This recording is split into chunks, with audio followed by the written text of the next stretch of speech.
আজিৰ এই ভিডিঅ'টোত আমি আলোচনা কৰিম কুড ডু আৰু কুড হেভ ডান। আমি ডুটো ইয়াতে লৈছোঁ উদাহৰণ হিচাপে, do did done, could have আছে সেইকাৰণে ডান। গতিকে যিবোৰ বাক্য কুড আৰু কুড হেভ এনেকৈ ফৰ্মত আহিব সেইবোৰ বাক্য আমি আলোচনা কৰিম। কিছুমান টাইপ আইডেণ্টিফাই কৰিছোঁ, সেই টাইপবোৰ আমি আলোচনা কৰিম। টাইপ এ, আমি জানো যে আমি সাধাৰণতে কেনটো প্ৰেজেণ্ট টেন্সৰ কাৰণে ব্যৱহাৰ কৰোঁ আৰু কুডটো আমি সদায় পাষ্ট টেন্সৰ কাৰণে ব্যৱহাৰ কৰোঁ। এটা সাধাৰণ উদাহৰণ যেনে listen, I can hear something. শুনা, মই কিবা এটা শুনিব পাৰিছোঁ। I can hear something. Okay, I listen, I could hear something. মই শুনিছিলোঁ, মই কিবা এটা শুনিব পাৰিছিলোঁ। I could hear something. Okay, কিন্তু আমি যে সদায় যে এই পঢ়াৰ অৰ্থতে কেন কুডটো ব্যৱহাৰ কৰিম এনেকৈ নহয়। এইটো জেনেৰেল অৰ্থ আমি সদায় ব্যৱহাৰ কৰোঁ, যেনে কেন মানে প্ৰেজেণ্ট টেন্সত পাৰোঁ আৰু পাৰিছিলোঁ। কিন্তু তাৰ উপৰিও কেতিয়াবা কি হয়, কিছুমান এনেকুৱা টাইপৰ বাক্য আছে যিবোৰ নেকি ভৱিষ্যতত হ'লেও বা সম্ভাৱনা বা উপদেশসূচক বাক্যবোৰো আমি কুড হিচাপে ব্যৱহাৰ কৰিব পাৰোঁ। যেনেকৈ কিছুমান পচিবল একশ্যন বা ফিউচাৰ বা বৰ্তমানৰ ছাজেশ্যন এনেকৈ শব্দবোৰক ব্যৱহাৰ কৰিবৰ কাৰণে আমি কুড ব্যৱহাৰ কৰিম। এই শব্দটো আমি আলোচনা কৰিম, এই বাক্যটো। What shall we do tonight? আজি ৰাতি আমি কি কৰিম? We could go' to cinema. আজি ৰাতি আমি কি কৰিম? ইয়াতে কৈছে we could go' to cinema. আমি চিনেমাত যাওঁ নেকি? বা we could go' to cinema. গতিকে এই কুড শব্দটো দেখিলে আমাক এনেকৈ নালাগে যেন এইটো ভিটোত আছে, পাষ্ট টেন্সত আছে, আমি চিনেমাত যাব পাৰিছিলোঁ, এনেকৈ নহয়। মানে আমি চিনেমালৈ যাম নেকি, চিনেমা চাব যাব পাৰোঁ নেকি, উপদেশসূচক মানে। We could go' to cinema. What shall we do tonight? We could go' to cinema. Okay, এই বস্তুটো অতীতৰ বা পাষ্টৰ যেন লাগিলেও এইটো বস্তু ভৱিষ্যতৰ বাক্যকহে বুজোৱা হৈছে। ছেকেণ্ড বাক্যটো আছে when you go' to Paris next month you could stay with Sara.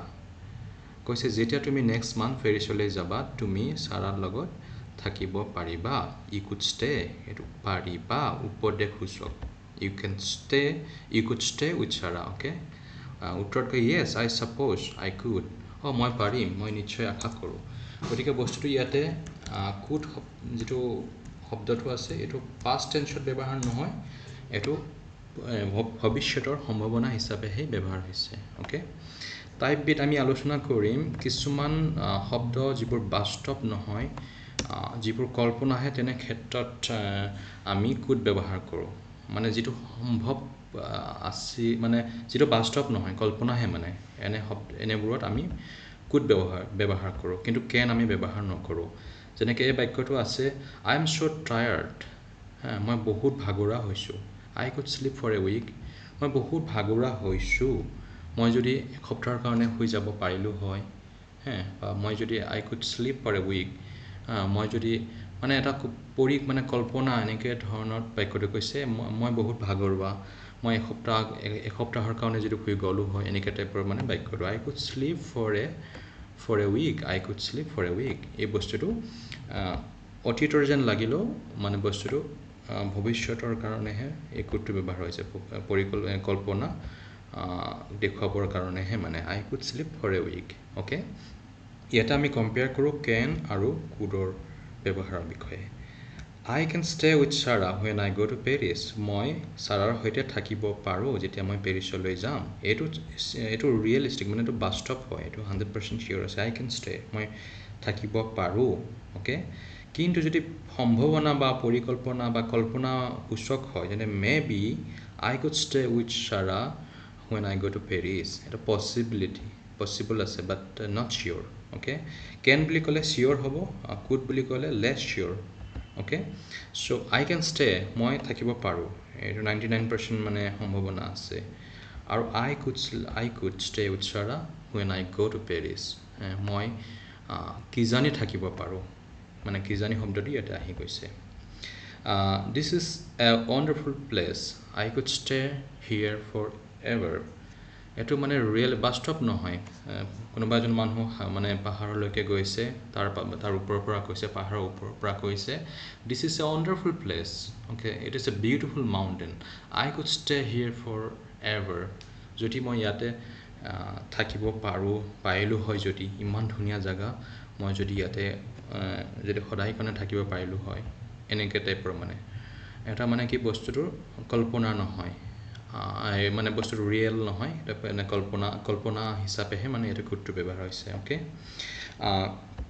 Type সি টো এটা কৈছে কিছুমান বস্তু ভৱিষ্যতৰ সম্ভাৱনা হ'ব পাৰে বুজাবৰ কাৰণে কুড ব্যৱহাৰ কৰা হয় হ'ব পাৰে শব্দটো আমি ইয়াতে বিশেষকৈ ধ্যান দিম যেনেকৈ যে story could be true okay but I don't think it is মানে কেন বি ট্ৰু নহয় মানে কিবা এটা ঘটনা হৈছে ঘটনাটো সত্য হ'ব পাৰে নেকি সেইটো সত্য হ'ব পাৰে কিজানি মানে এনেকৈ ধৰণৰ যিকোনো এটা ঘটনাৰ বিষয়ে আমি যেটা অসমীয়াত কওঁ এটো কিজানি সঁচা হ'ব পাৰে কিজানি কিন্তু মই নাভাবো যে এটো সঁচা হ'ব the story could be true I don't think it is এটা ঘটনা কোনোবাই কৈছে আমি যেটা কওঁ এটো সঁচা হ'ব পাৰে যেন লাগে তথাপি মই নাভাবো ওকে সেকেন্ড বাক্যটো আমি চাও I don't know what is the time Lisa is coming she could be get here at any time মই নাজানো লিসা কেতিয়া আহি পাব তাই যিকোনো সময়তে ইয়াতে আহি পাব পাৰে she could get here এই বস্তুটো ভৱিষ্যতৰ কথা বুজা হৈছে she could সম্ভাৱনা ওকে হ'ব পাৰে she could get here at any time মই নাজানো লিসা কেতিয়া আহি আছে তাই যিকোনো সময়তে ইয়াতে আহিব পাৰে যিকোনো সময়তে আহিব পাৰে কেতিয়াবা আমি এনেকৈ বাক্যবোৰ কওঁ যে my phone is ringing it could be Gita মোৰ ফোনটো বাজি আছে কিজানি গীতা হয় কিজানি ওকে গীতা হ'ব পাৰে কিজানি ইয়াতে আমি আকৌ আলোচনা কৰিম compare can or could the weather can be changed very quickly in the mountains okay the weather can be changed in general ami ko the weather can be changed very quickly in mountain ami general mane can be hobo pare kintu ami could be ketia lagao the weather is nice now it could be botortu bhal etu kizani olop homoyar pasote holoni hobo it could change later okay etu সম্ভাৱনা বুজা হৈছে generally ami ko the weather can change quickly okay কিন্তু বৰ্তমান ভাল কিন্তু অলপ সময় পাছত কিজানি হলনি হ'ব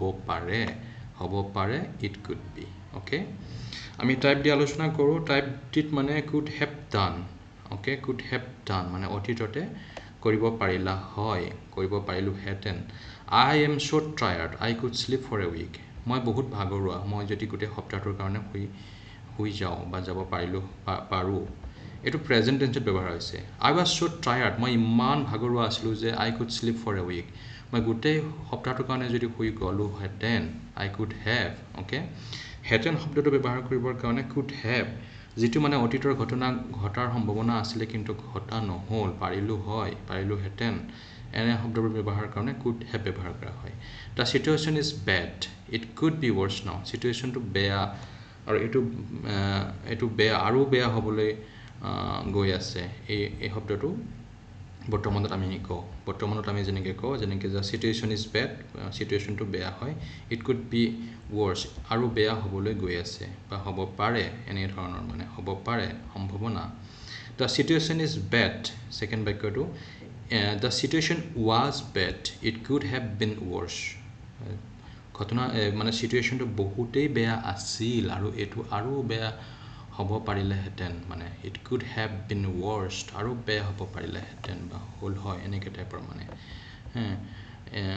could have done কিছুমান বাক্য মানে বস্তুটো you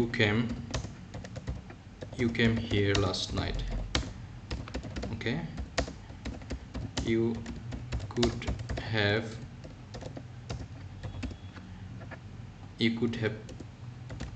done that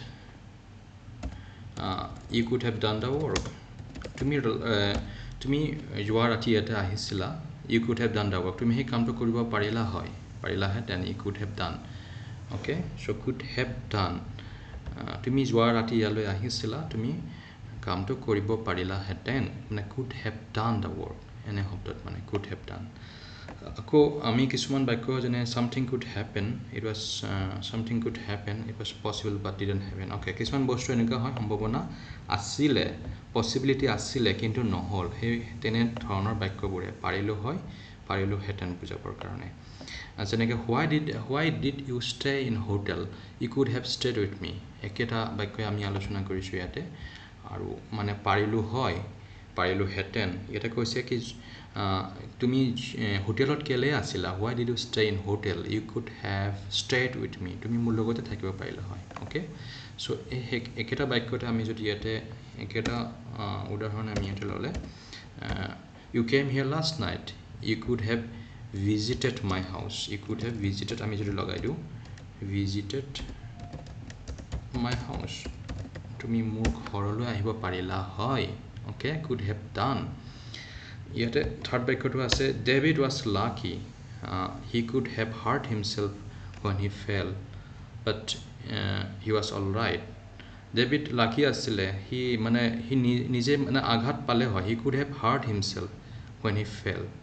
ওকে, সি যেতিয়া পৰিছিলে সি আঘাত মানে পাব পাৰিলে হয়, he could have hurt himself, মানে আঘাত পাব, সি পৰিছিলে, সি নিজে বেছিকৈ আঘাত পাব পাৰিলে হয় কিন্তু নহ'ল, মানে ঘটনাটো সম্ভাৱনা আছিলে কিন্তু নহ'ল। এনে শব্দবোৰ বুজাবৰ কাৰণে could have। ওকে, সো আমি আটাইকেইটা টাইপ দিলৈকে আলোচনা কৰিলোঁ। ইয়াৰ আগত আৰু আমি আলোচনা কৰিম। ভিডিঅ'টো যদি ভাল পায় তেতিয়াহ'লে আপোনালোকে ছাবস্ক্ৰাইব কৰিব। Thank U.